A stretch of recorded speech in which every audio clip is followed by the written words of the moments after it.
Halo teman-teman, pada hari ini kita mengadakan pelatihan sistem RAS di Kenwis Point Square Simatupang. Ini adalah pelatihan batch pertama. Kita lihat ke dalam.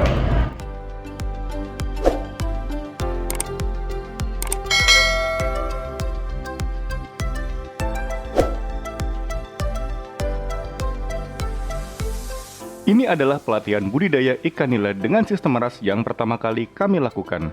Dimulai dari permintaan dari teman-teman semua, melalui komen di YouTube dan Instagram, lalu setelah melalui beberapa pertimbangan, akhirnya kami memutuskan untuk mengadakan pelatihan secara offline di Jakarta.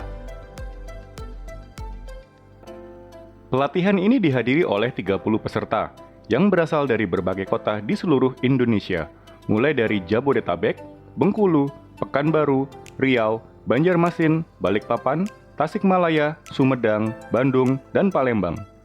Terima kasih kami ucapkan untuk semua peserta pelatihan. Semoga semua materi di pelatihan ini bisa diterapkan dan dikembangkan untuk skala yang lebih besar lagi, dan sama-sama meningkatkan kembali dunia perikanan Indonesia.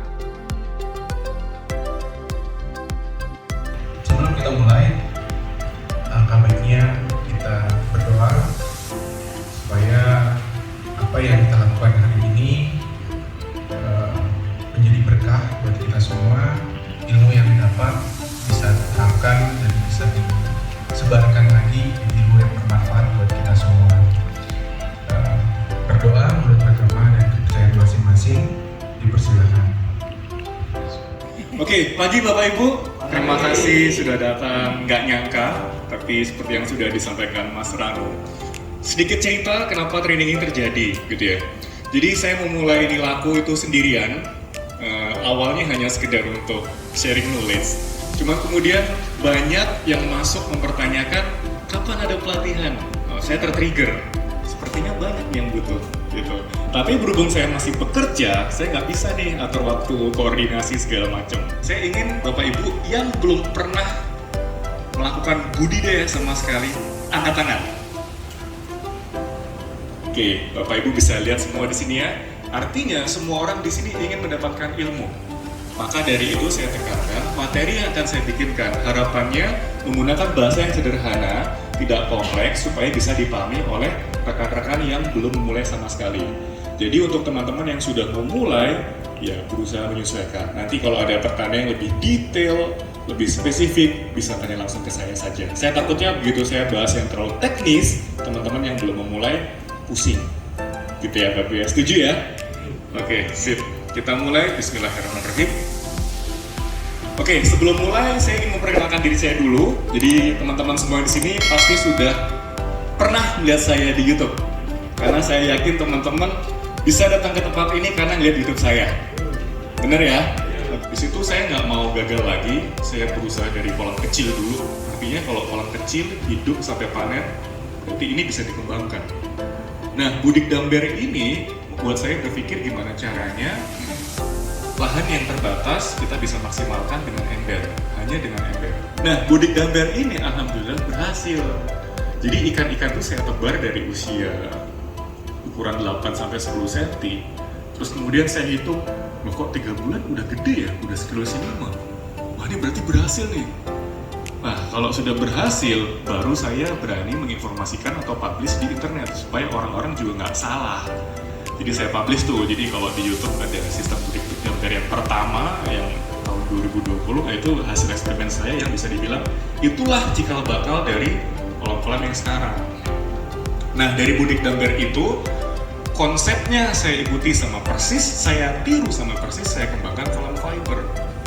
Gitu. Jadi intinya tuh ternyata sama, belajarnya dari yang kecil, yang penting kita tahu komponennya apa aja, aliran airnya dari mana ke mana, itu bisa dikembangkan di skala besar. Dan harapannya materi training hari itu mengcover itu semua.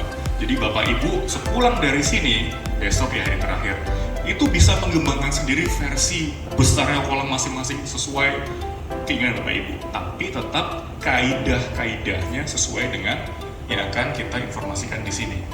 Makanya sistem RAS itu bisa dibilang ini bukan sistem baru Bapak Ibu. Saya hanya bilang saya mengembangkan sistem RAS versi saya sendiri. Karena RAS itu udah umum, Recirculating Aquaculture System. Itu udah dari tahun 80-an sudah ada, tapi di luar negeri dipakai. intinya bisa mengolah air. Cuman yang bikin saya bingung adalah begitu di Indonesia, sistem meras ini nggak ada standarnya. Urutan filter tuh apa yang di depan, setelahnya, ketiga, keempat, itu nggak jelas, nggak ada informasi yang jelas. Makanya banyak komen, saya pakai sistem filtrasi, sistem beras, ikan saya banyak mati. Kenapa? Ya, kita nggak tahu Bapak Ibu menggunakan komponen urutan filternya seperti apa. Nah, disinilah yang akan saya buka. Kaidah versi Nilaku yang sudah terbukti di farm saya itu bisa tebat padat hingga 200 ekor per kubik dan masa panen 12 hingga 14 minggu. Nah, nanti akan juga ada penjelasan tentang jenis-jenis kolam budidaya yang cocok. Nanti kita ulas satu persatu. Kolam terpal, kolam fiber, kolam beton, mana yang lebih baik dari sisi harga, mana yang lebih efisien, itu ada semua nanti. Terus sistem filtrasi. Kita di sini akan belajar sistem filtrasi versi Nilaku, yaitu ada pre-filter, filter mekanis, filter biologis, filter pH buffer, sama samtek. Gitu, beda sama lele. Dan karena dia tidak terpengaruh ukuran panen, artinya harga jual juga lebih stabil. Kalau lele Bapak Ibu harus segera menjualnya. Kalau enggak, kita harus tetap kasih makan, listrik tetap jalan. Tapi makin besar, makin nggak ada yang beli. Udah makin bingung jualnya kemana. Nila nggak gitu, makanya harganya lebih stabil. Dan harga nila itu relatif tinggi. Padahal lele sama nila tuh makan peletnya tuh jenisnya sama loh. Nggak ada beda loh. Contoh yang paling simple, high profit. High profit itu kan sebetulnya makanan lele. 781. Terus kemudian tuh bisa juga dipakai buat ikan nila. Harga pelet makin naik, tapi harga lelenya rendah. Yang mending ganti ikan nila, harganya lebih mahal. Ibu, tadi ada pertanyaan? Oh, harganya berapa? Oke. Kalau ikan nila itu sebetulnya tergantung daerahnya gitu. Kalau saya pribadi, saya jual itu di rumah saya itu 40.000 sekilo. Mahal ya? 40.000, tapi laku. Terus dia tidak bersifat kanibal. Nah, kalau kita budidaya lele, kita tuh harus melakukan rutin sortir. Karena begitu ada kondisi ukurannya beda, yang besarnya akan makan yang kecil. Itu lele. Budidaya lele tahu. Halo Mas Doni. Itu customer pertama saya tuh. Jadi di Nilaku pertama kali memiliki customer Mas Doni itu. Farmnya namanya Kebun Mas Adi, ada di YouTube. Terus jantan lebih cepat bertumbuh dibanding betina. Ini udah pasti ya. Makanya di budidaya ikan nila ini kita mengenal jenis bibit monosex.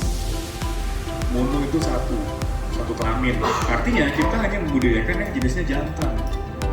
Mengapa jantan? Karena kalau kita biara betina itu kalau lagi bertelur, telurnya itu disimpan di mulut oleh ikan nila. Apa yang terjadi kalau mulutnya penuh sama telur? Dia nggak makan.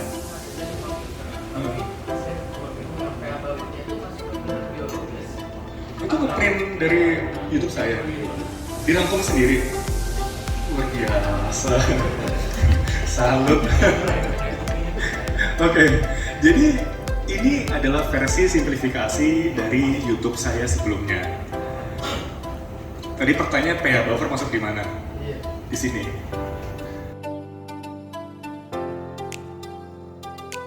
Baiklah teman-teman Nilaku, saya rasa itu saja yang bisa saya sampaikan di kesempatan video kali ini. Jika kalian suka dengan konten ini, jangan lupa untuk diklik like dan subscribe dan share agar channel ini bisa berkembang lebih baik lagi dan secara konsisten dapat memberikan informasi seputar budidaya ikan nila. Akhir kata, terima kasih sudah menonton video ini. Sampai berjumpa di video-video selanjutnya.